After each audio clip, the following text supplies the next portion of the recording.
अगर ऐतराज है इस जमाने को दो दीवानों के जीने से, अगर ऐतराज है इस जमाने को दो दीवानों के जीने से, तो ऐ खुदा हटा दे इस दिल का सिस्टम सीने से।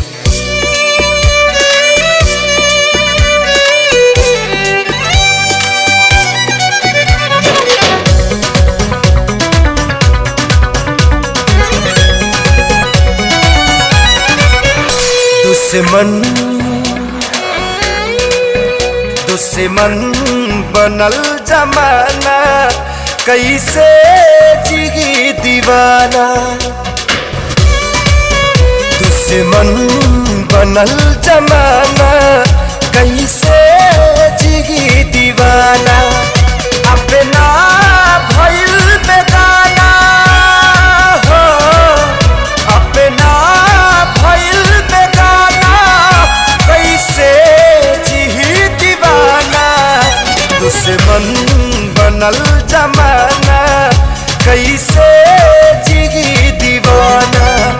दुश्मन बनल जमाना, कैसे जिगी दीवाना।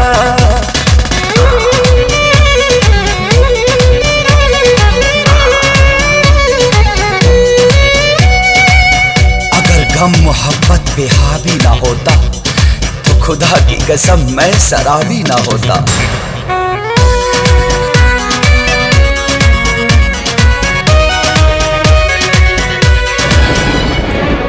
केहू ना बेवफा झूठों सब बदनाम करे,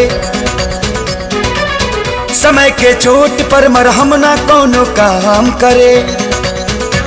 ना हम कईनी बेवफाई, ना वो कईनी बेवफाई, फिर भी हो खेला काहे हमनी में जुदाई।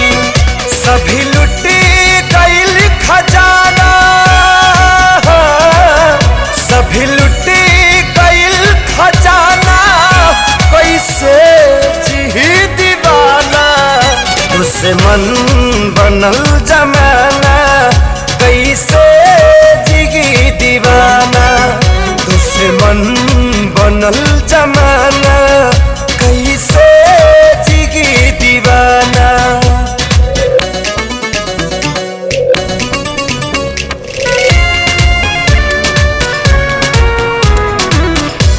कर ना जाने कब का बिखर गया होता, अगर मैं नहीं पीता तो शायद मर गया होता।